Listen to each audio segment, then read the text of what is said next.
Using the Gapminder tool, a correlation between life expectancy and carbon dioxide emissions was observed. Countries with higher carbon dioxide emissions were linked to a higher life expectancy. At first, this seemed counterintuitive.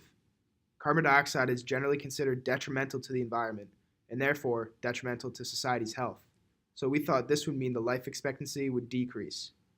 In fact, for a variety of reasons, this is not the case. Higher carbon dioxide emissions in a nation leading to increased life expectancy can be explained by a chain reaction of events that produce economic growth and other positive outcomes.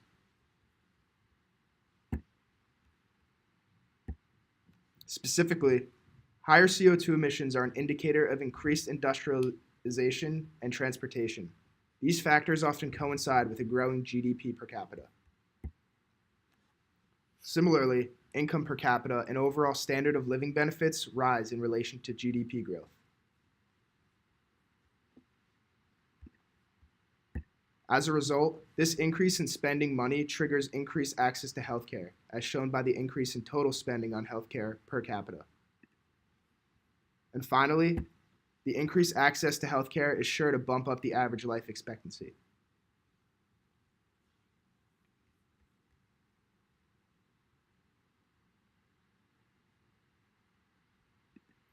Generally, as economies grow, the overall quality of life and life expectancy in a given nation is bound to increase. Over the past few decades, two specific countries have led the forefront in becoming developed nations through industrialization: China and India. Interestingly, as shown by the graph, India seems to be mirroring China in the race to development, except during one key moment in history.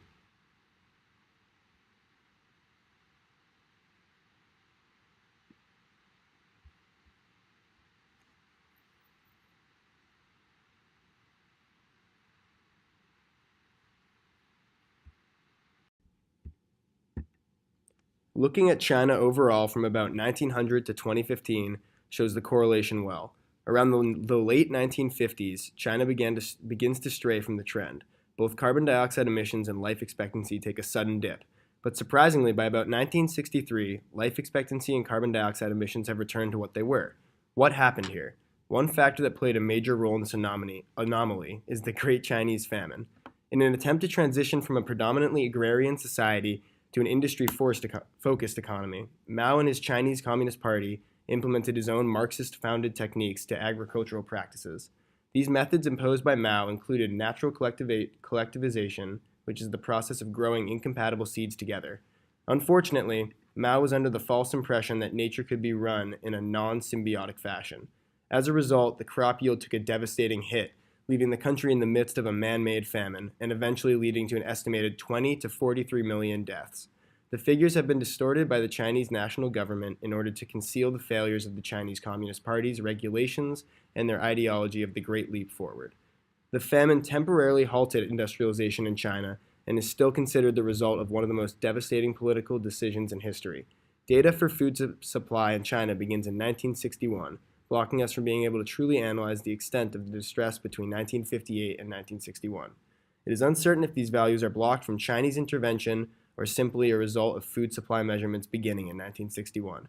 Having the data would have created a clearer picture of what the relationship between food supply and life expectancy is, as well as food supply and carbon dioxide emissions.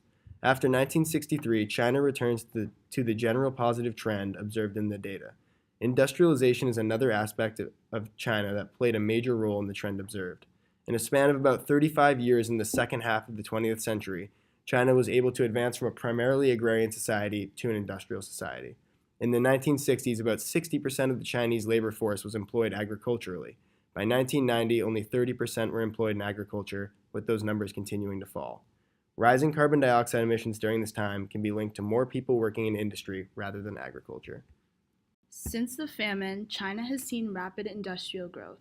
By about 1963, life expectancy and CO2 emissions returned to their previous points. Now, there is a clear positive correlation with CO2 emissions rising gradually alongside life expectancy. By looking at the present day, we can see how much growth has occurred. In 2016, the country has reported 2.6 million public roads built, 70,000 miles of express highways, and 28 out of 30 provinces have high-speed trains. And these are just a few examples of the progress. While all the new developments are certainly good for the country as contributing factors which increase life expectancy, the consequences of the industrial boom are starting to kick in. The high amount of CO2 emissions are causing poor air conditions, and public health is deteriorating. As the air quality gets worse, more and more people get sick, which leads to decreasing life expectancy. In recent years, it has gotten especially bad, and after 2014, life expectancy in China has decreased almost 5.5 years.